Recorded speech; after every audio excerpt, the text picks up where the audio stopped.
नमस्कार बच्चों, अब आपका फिर से एक बार स्वागत है।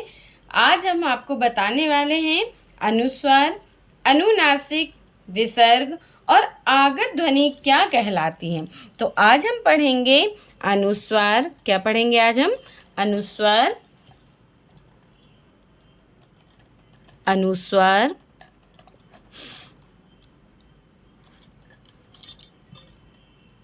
अनुनासिक,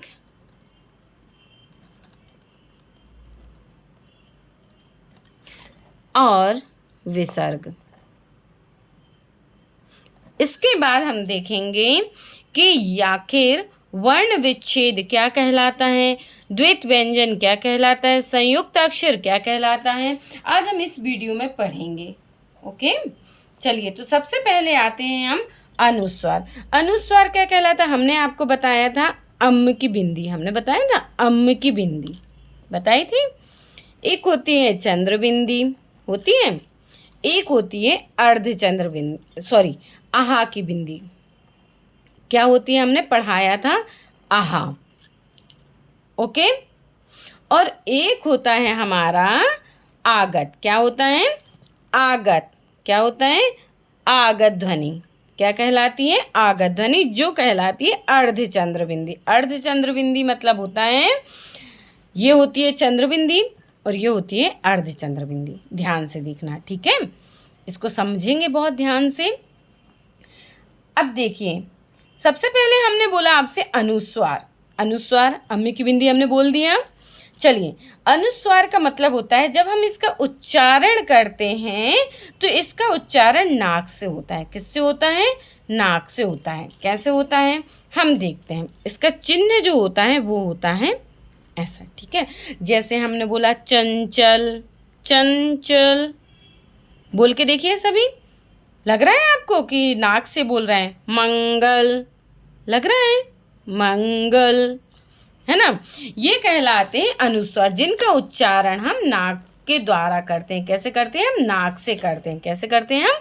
नाक से। अब आता है अपना इसके बाद अनुनासिक। अनुनासिक मतलब इसका उच्चारण हम नाक और गले दोनों से करते हैं। कैसे करते हैं? नाक से भी बोलते हैं और गले से भी आवाज़ निकलती है।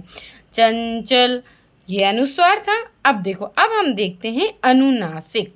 अनुनासिक का जो चिन्ह होता है वो होता है हमारा, जो हम पहले बता चुके हैं आपको, है ना? अब हम देखते हैं। हमने बोला छाँव, तो हमने नाक से भी बोला और गले से भी बोला। बोला कि नहीं बोला? छाँव, सब बोल के देखो एक बार। गूंज, देखो नाक से भी बोला हमने और गले से भी बोला। इसको बोलते हैं हम अनुनासिक। क्या बोलते हैं इसको? अनुनासिक। अब इसके बाद आता है विसर्ग। विसर्ग का जो चिन्ह होता है वो आहा की बिंदी होती है। कैसी बिंदी होती है? आहा की बिंदी होती है। इसका उच्चारण किसकी तरीके से किया जाता है? हा की तरीके से किया जाता है। कैसे किया जाता है? हा के जैसा किया जाता है। और ज़्यादातर जो तत्सम शब्द होते हैं, कैसे शब्द होते हैं? तत्सम मतलब जो संस्कृत के जैसे शब्द होते हैं, संस्कृत के शब्द आते हैं। कैसे? संस्कृत में आते हैं, है ना? संस्कृत के आए शब्द होते हैं, उन्हें क्या बोलते हैं हम? तत्सम होते हैं, जो संस्कृत से आए होते हैं। तो प्रायः ये संस्कृत के शब्दों में ही प्रयोग किया जाता है। जैसे हम बोलते हैं प्रायः, अभी हमने आपको बोला प्रायः। अब क्या होता है, कई बार लिख देते हैं, जैसा हम उच्चारण करते हैं प्रायः ऐसा लिख देते हैं, तो वो गलत होता है। कैसे होता है? गलत होता है। तो इसका उच्चारण हा की तरीके से होता है। आहा की बिंदी कहलाती है। जैसे सभी बोल के देखो, प्रायः नमः, बोला ना?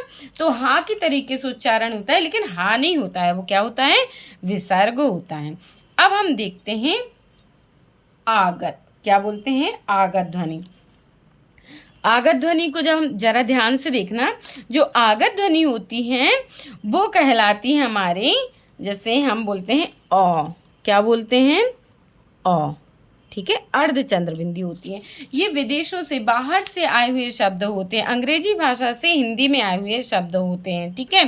कैसे? इनका जो उच्चारण होता है वो आ और ओ के बीच की ध्वनि होती है, आ और ओ के बीच की ध्वनि होती है, इसको बोलते हैं हम आगत ध्वनि। क्या बोलते हैं? आगत ध्वनि।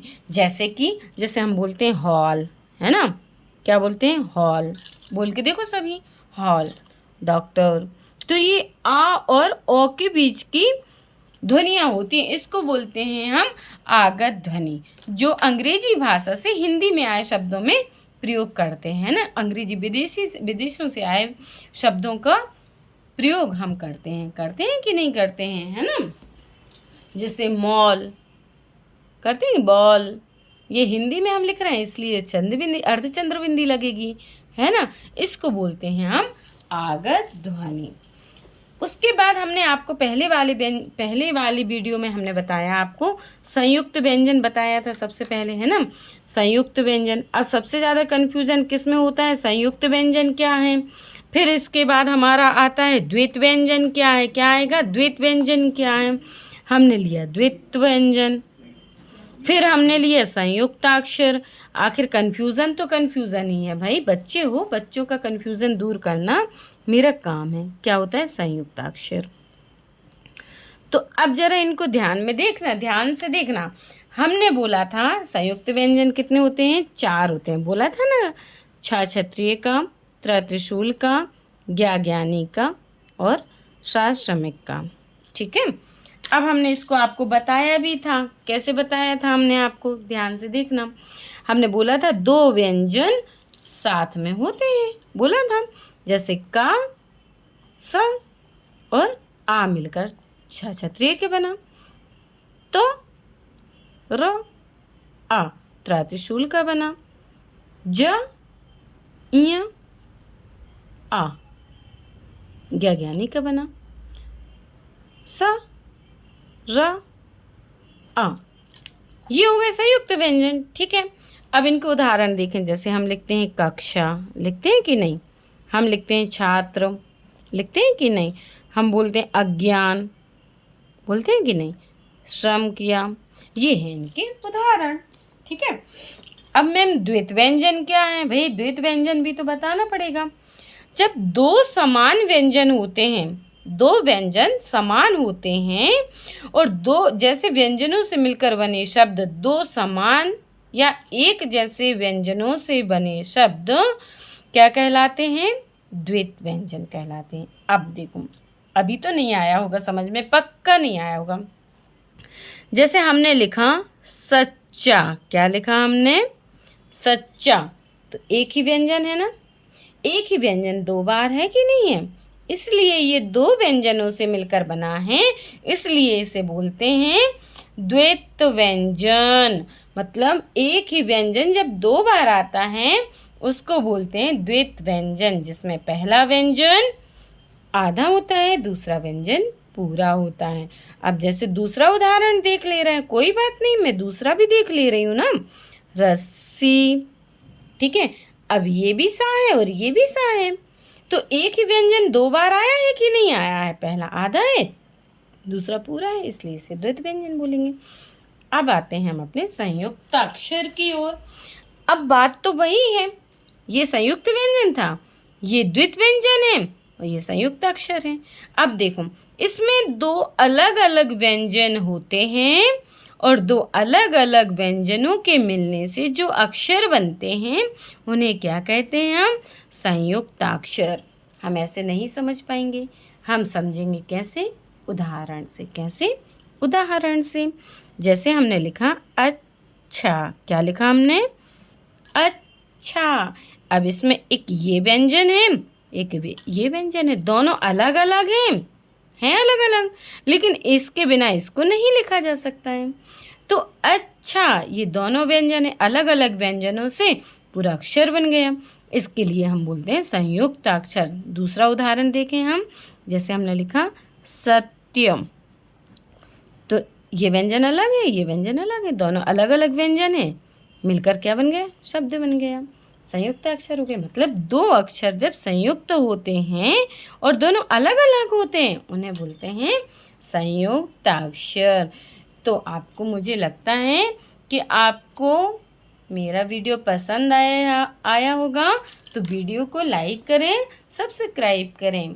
और कोई भी कन्फ्यूज़न हो, कोई भी संदेह हो, कोई भी डाउट हो तो कमेंट में लिखकर ज़रूर भेजें। मैं आपका डाउट, कन्फ्यूज़न, संदेह पूरा दूर करूँगी। धन्यवाद।